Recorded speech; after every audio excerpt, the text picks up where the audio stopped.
Hi. I hope you'll enjoy the episode you're about to listen to, but you should know that this podcast would not be possible without the generous support of some of our listeners who contribute either through Patreon or directly on our Buzzsprout website. I'd like to thank Brian Heyer, Brandon and Sarah Gierach, Steve Zank, Scott Henrich, Deborah Hilger, Mikhail Legner, Abigail Anoa Broyles, and Rosa. Thank you.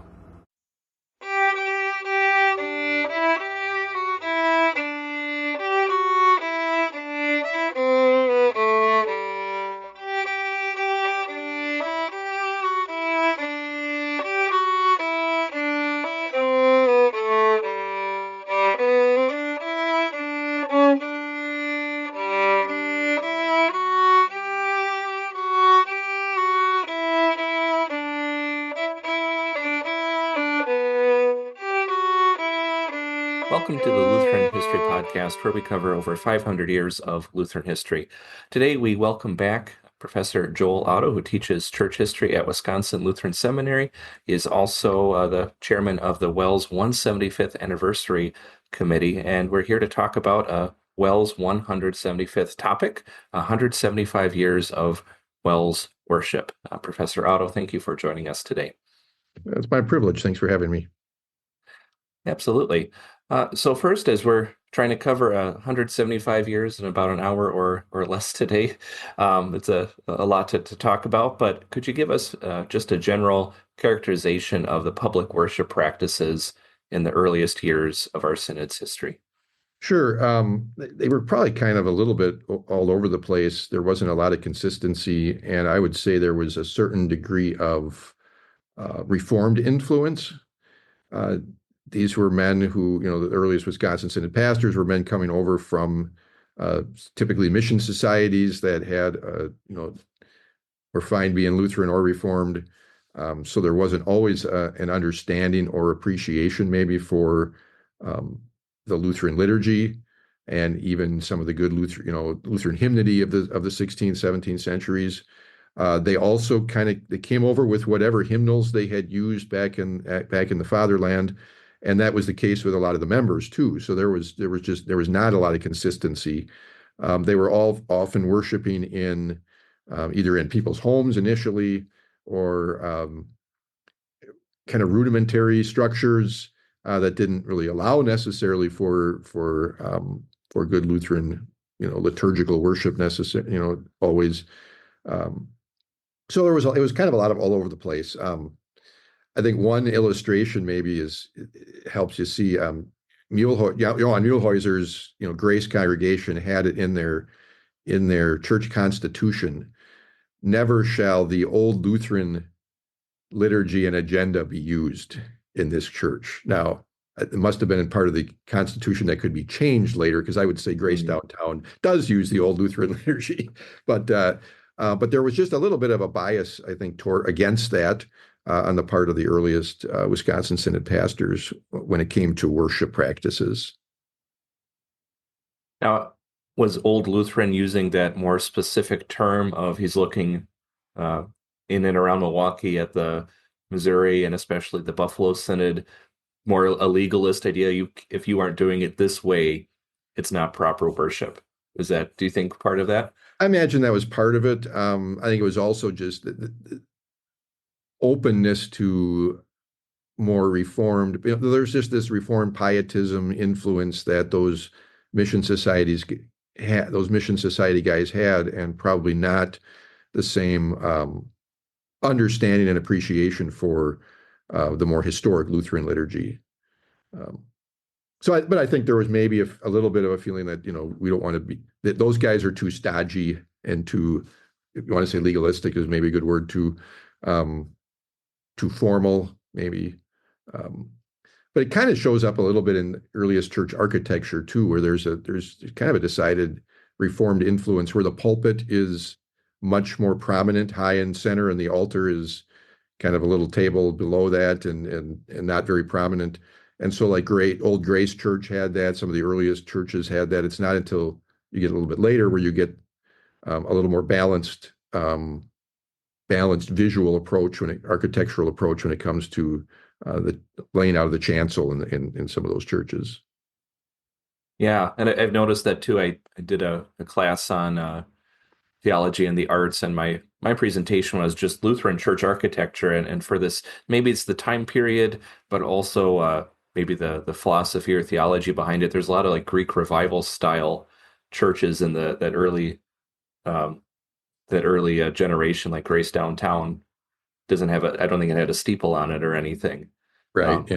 it was more of the idea of this is a meeting hall, a kind of a place where the word was dominant and not so much the sacramental focus and the more of a Lutheran way of viewing it. So that's something that popped out to me too as I looked at some of those older pictures.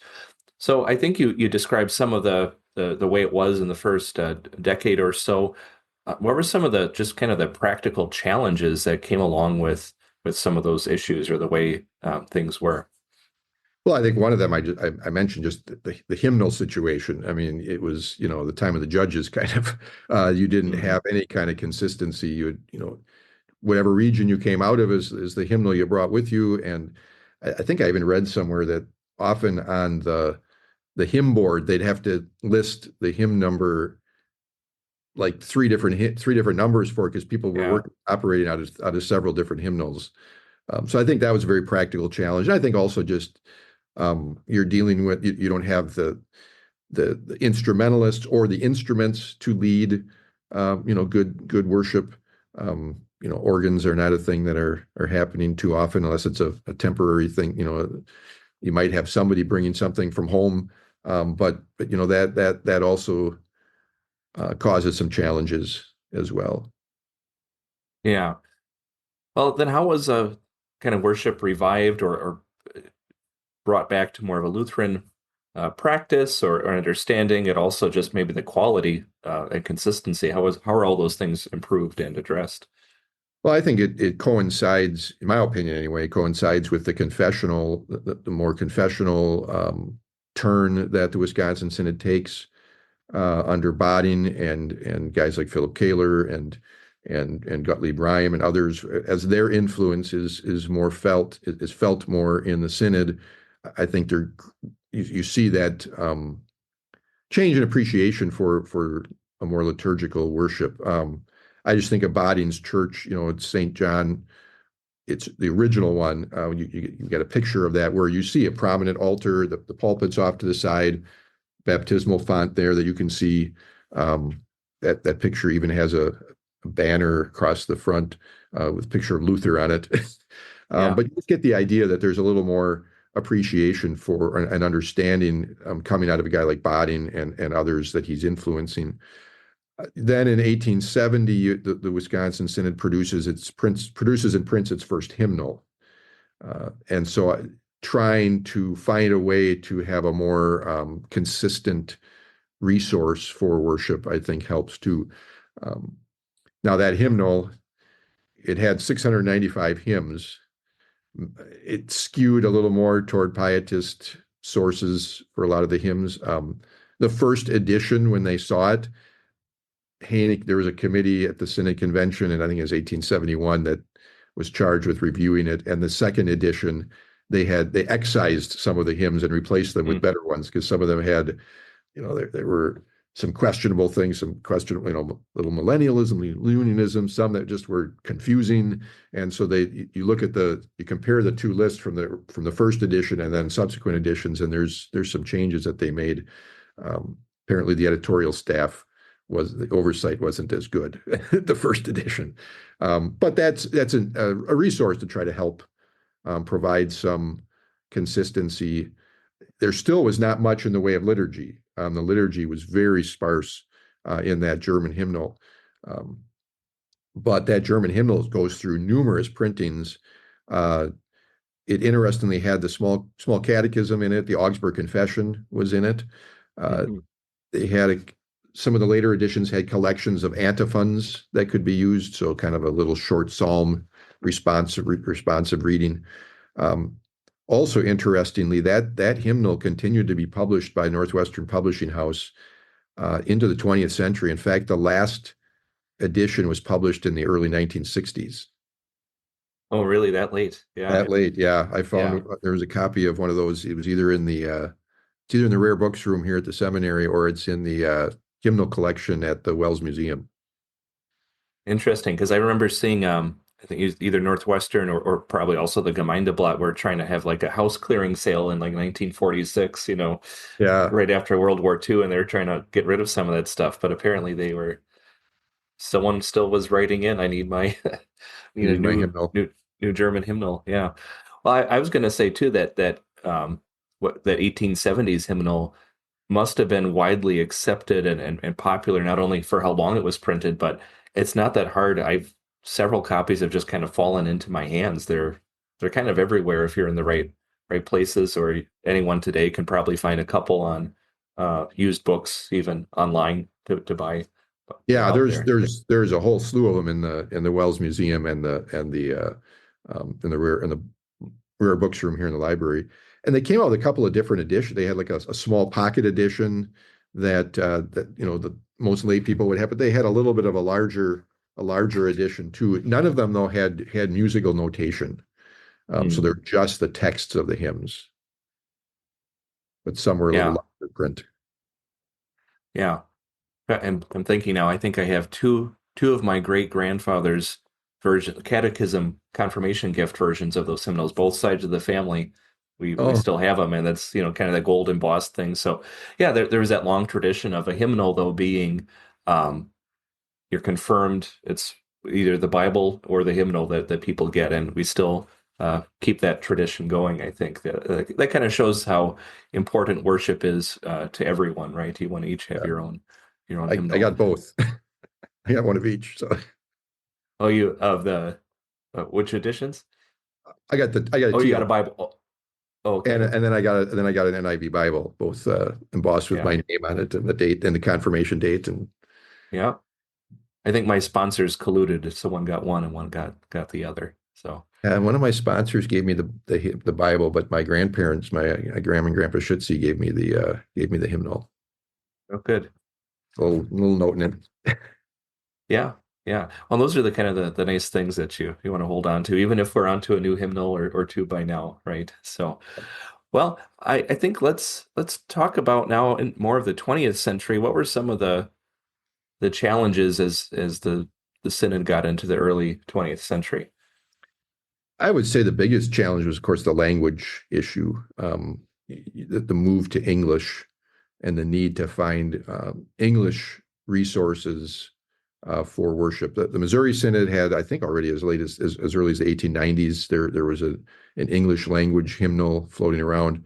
The Wisconsin Synod published a little book called the Church Hymnal, I think starting in like 1910, 1912. It was a small, very small, thin book, like maybe 100, 120 hymns, a sparse liturgy again. Uh, Again, you could find those. A lot of those are floating around in different places. They quickly realized that was inadequate. And so a few years later, they came out with a book of hymns. And that went through several different printings throughout the 20s and 30s. Uh, had about 300 and maybe 330, 40 hymns, something like that. Uh, some editions had musical notation. You could get an edition that had the music lines in it. Um, it's still skewed though. Kind of the hymn selections were a little more on the, you know, piety, a little more piety. Not as many Luther chorales. There were more hymnals by, or more hymns by. So there needed to grow some changes, but the synod was making efforts and recognizing the need for English to provide some kind of English resources. I admire in some ways some of those pastors that were serving in the 19 teens and 20s and even into the 30s. They very much, a lot of those guys had to be were carrying out true bilingual ministry. I mean, you had the German service and the English service, and you had those every Sunday. Yeah. I remember hearing about at First German Manitowoc. Initially, it started with English services were once a month on like Sunday evening, and then it Hmm. ramped up. Then it went to twice a month, and then it went to it was the middle service in the morning, and then by the time you got to the late 20s, then it inverted, and you had first and third service were the English, and the second service was the German. Um, Yeah.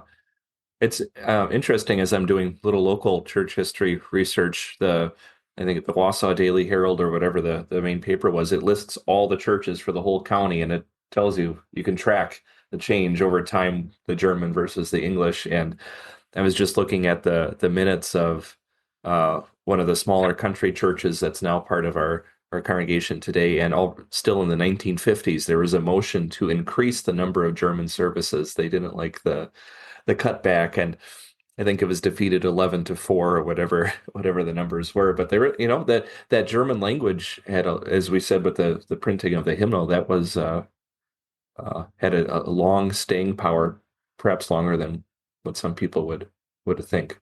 So, Well, I think it was that the people who grew up with it wanted to keep it, and just there was that was their faith language, I think, in many ways, and so that desire to keep it. And so it wasn't until that generation finally dwindles so much that and then you just start running out of guys who are able to work well in German mhm. as you get into the 50s and 60s, especially. But Yeah, I suppose the momentum is on the side of German too, because that's the default language for all your materials, right? If you're going yeah, to do a Lutheran hymnal, uh, there's going to have to be a lot of translation.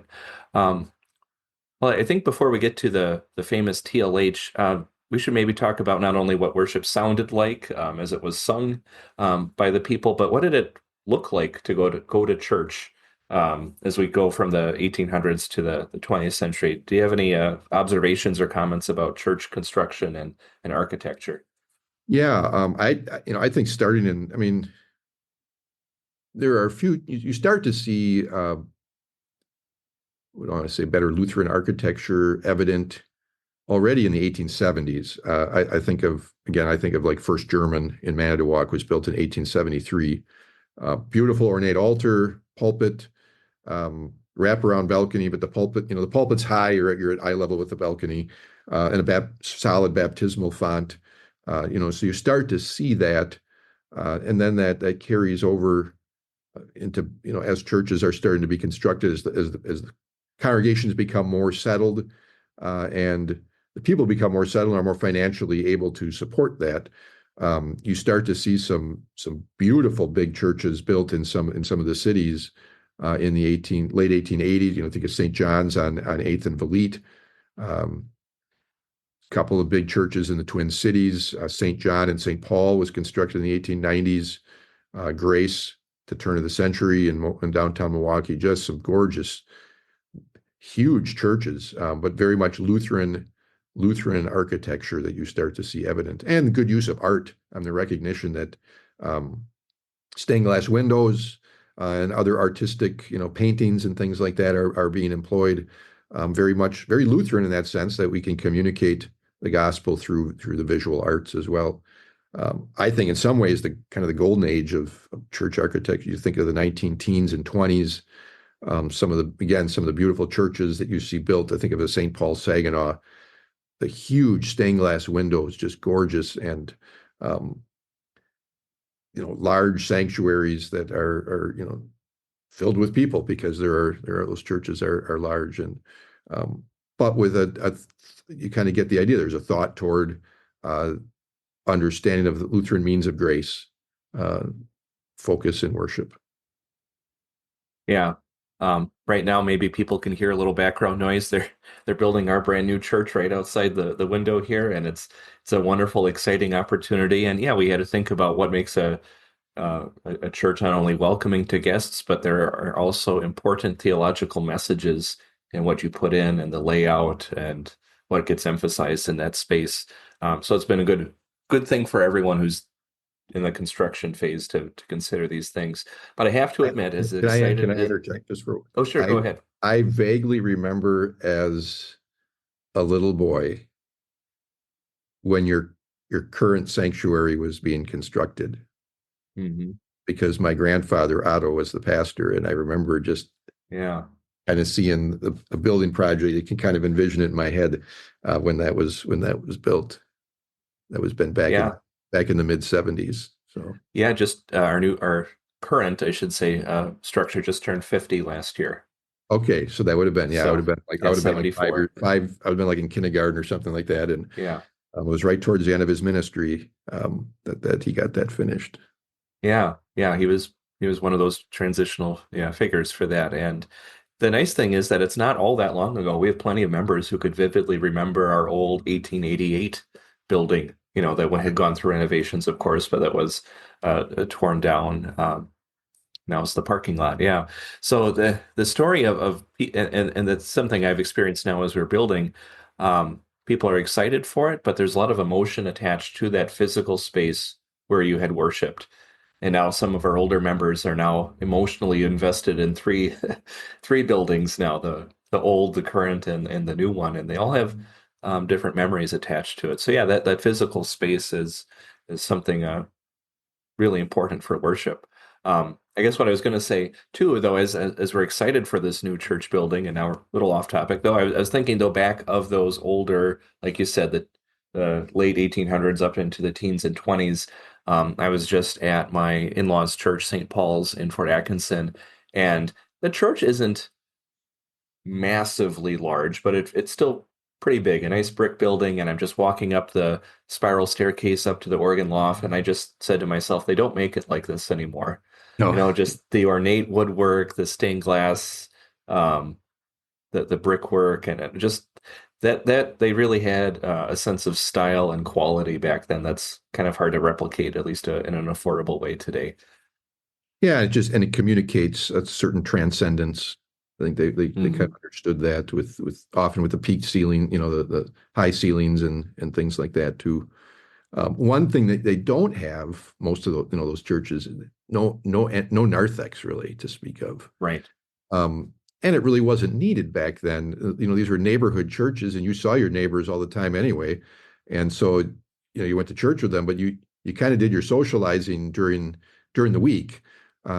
Now, today, that gathering space is so important because with the way lives are today, socializing and that fellowship time is so important on Sunday mornings, and it's Yeah. become Well, especially, experience. yeah. And like our church has gone through mergers. The what we once were uh half a dozen local communities are now coming to one spot to worship. If you're going to have any sense of community, you do need to do it at church for your congregation. And that was a driving reason to build a new church. The worship space wasn't itself the limit, where the limits were, apart from your Christmas Eve and such. It was that narthex. You walk out the doors and you feel like you're being pushed out. So that is a change that we've seen. Like you mentioned, over time with that space. So I think we're ready for the big hymnal project of the mid 20th century, the Lutheran hymnal. Now, unlike the other hymnals we've talked about, this was a joint effort in the Synodical Conference. What should people know about the Lutheran hymnal? Yeah, it was probably the last, maybe I suppose one could say the last great contribution of the Synodical Conference that you've got good working together on it. There's good joint effort to work together to produce this. They did it very carefully. I mean, they took their time. I think the committee first got formed in the mid to late 20s was when the conversation first started. And there was representation from all the Synodical Conference synods. So the Wisconsin Synod had a number of guys that served on the I guess you call it the executive committee throughout the years of the project. When it came to the liturgy, it was, I would say, parts of it had been, Wisconsin Synod got a flavor for it in the Book of Hymns. In some of the later editions, they included a little more liturgy, but now they were getting a fuller taste of a more complete, I guess you could say, Lutheran liturgical experience with the page 5 and 15 in TLH. There again, you had men like William Schaefer, J.P. Meyer was on the committee for a while. Some of the subcommittees, I think some of the subcommittees include like Gervasius Fisher, who ended up in Mankato. was involved heavily with it. So there were a number of WELS contributors on the or Wisconsin Synod contributors in the in this hymnal project. They also did a very good job of introducing it. They started introducing with articles in the Northwestern Lutheran, and so it kind of eased the process a little bit, so that by the time it was ready to go in 1941, a lot of congregations were ready for it, and plus they offered a big sale on it. I forget what like 80 cents a hymnal, a pre-sale, and that generated a lot of purchases. Yeah. I ran across on YouTube, someone uploaded they must have sold record copies of some, I don't know which Missouri Synod congregation in St. Louis, and a Lutheran choir sang through the page 15 liturgy as kind of like a sample. Just, Hmm. sometimes hearing it kind of helps you get into it, and they must have distributed these or at least had them for sale. And so that's interesting. You can find it online still and listen to this kind of promotional um, effort. But yeah, I'm doing local church research. One of the church newsletters here in Marathon County, they have this series of running articles explaining the parts of the service, and I wonder if the pastor just copied that from the Northwestern or something like that. But yeah, there's definitely this effort to introduce this hymnal, and um, I think by most accounts, it's probably one of the most successful Lutheran hymnal projects of all time. But Well, I think Christian Worship 93 might have even exceeded it as far as okay, successful, as far if defined by acceptance and usage and okay. percentage of congregations using it in the synod. Um, I think what TLH also did was broadened the hymnody of the Wisconsin Synod. Now, I mean, TLH included hymns even from um, Latin and Greek sources that Lutherans at Wisconsin Synod members really had not been familiar with or sung before. Um, Mhm. Brought in a lot more Lutheran chorales. 16th and 17th century Lutheran chorales become more staple hymnody in the Wisconsin Synod. So it really served to broaden the hymnody experience of Wisconsin Synod congregations. If those hymns got picked, right? That's all. Right. That's Well, good. that's always the thing. Yeah, that's always But the at least it's there, right? You're right, exposed, right. and it has that kind of official endorsement too, right? If it's in there, it's been Yeah, vetted. and pretty much. I mean, again, TLH acceptance was very high, and it has a 50+ year, at least in the Wisconsin Synod. In WELS, it had a 50+ year lifespan. That's a long time and a broad usage uh, for a hymnal like that. Well, like you said, it lasts a long time, but it didn't last forever. Can you tell us a bit more now about the changes in worship that took place from kind of the TLH era to the end of the 20th century, and maybe get into the CW 93 hymnal as well?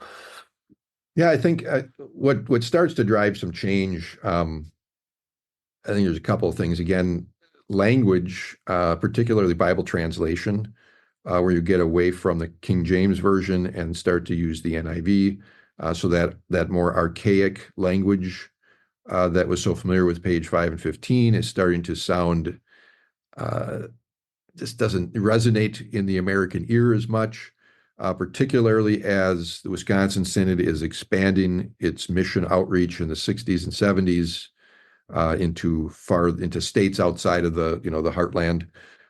So I think that's driving some things. Plus, always there's new desire for new resources, new hymns are out there. How can we incorporate them? Um, so already in the 70s, there starts to be talk about what are we going to do? We need a new hymnal? What should this look like? Who do we work with? There was something, I think, a little bit driving it to Vatican II did help that a little bit, going to a 3-year lectionary, uh, and psalmody. I think the desire to incorporate or increase the use of the Psalms. How can we do that other than just the few verses of the introit that were used in page 5 and 15? Um, they looked at Lutheran Book of Worship that had been produced by, I think it was the ILCW, Inter Lutheran Commission, and that was deemed obviously inadequate, primarily for doctrinal reasons. Uh, Missouri LCMS had produced Lutheran Worship. That was a rather quick product that they put together, and I think we looked at that and decided, especially from I think a musical standpoint, it was just not something that was kind of resonating with WELS ears. And do we want to use a Missouri Synod hymnal? We broke with them. What's that going to look like? So in 1983, Kurt Eggert was called to be the project director for a new hymnal.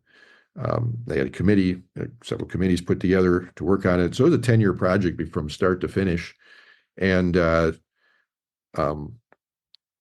think they did a good job of there was a sampler that came out in the late 80s that gave a taste of some of the new hymns and what a new revised liturgy might look like, a new revised page 15 common service. So it kind of spoon-fed the Synod a little bit. Here's some things that we're looking at, some changes that might come our way. And then I think that made it easier when the hymnal came out in 93.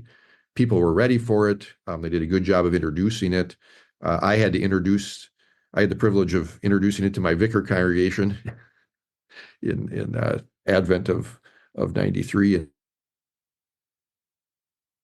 In my senior year, I had introduced it at St. Paul's and Slinger because they hadn't gotten it right away. So I got to help introduce it in two places, and it was so well received. I think within a few years, 95% of WELS congregations were using CW 93. You just didn't see that. I mean, I think Lutheran Worship in Missouri Synod never got over really 60 to 65% usage.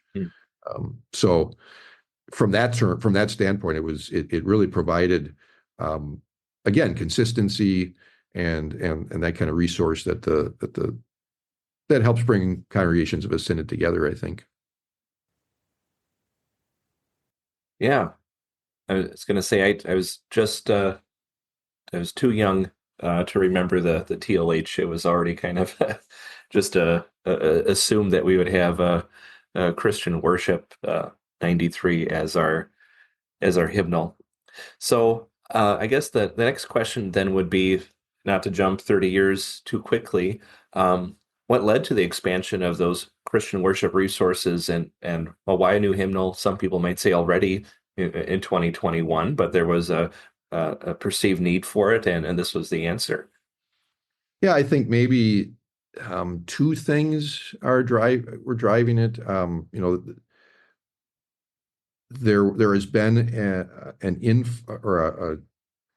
an increase of hymn writing that has occurred from the late 20th century into the first decades of the 21st, both by Lutheran sources, but also the broader Christian world, and a recognition of trying to produce music that's got a little more modern feel, but that is also congregational singing in nature.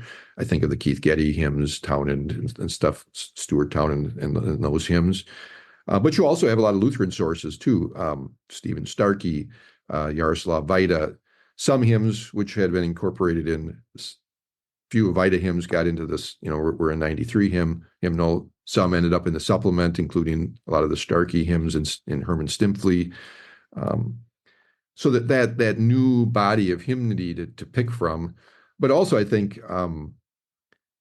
the recognition that not every WELS congregation anymore is just leading worship with an organ.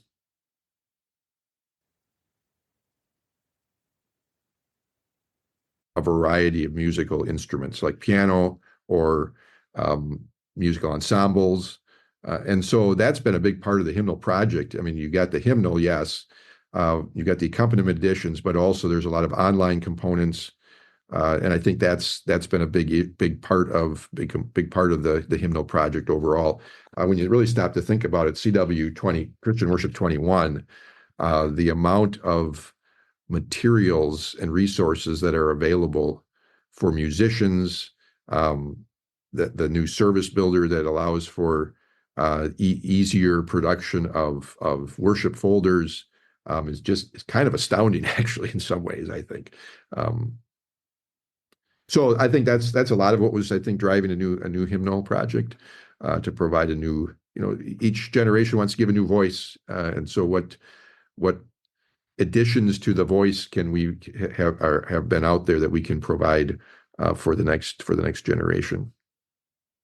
Yeah, and I've had the opportunity to introduce it now twice myself, right, kind of towards the end of my time up in Alaska, and we're working on it now here. And maybe this is kind of the pastor side of it, but that service builder is pretty neat. It saves a lot of time, but also gives you a quality, consistent product with it's high. It's just a good thing to do in worship, to have something that looks good and is consistent. So that for me was a huge selling point.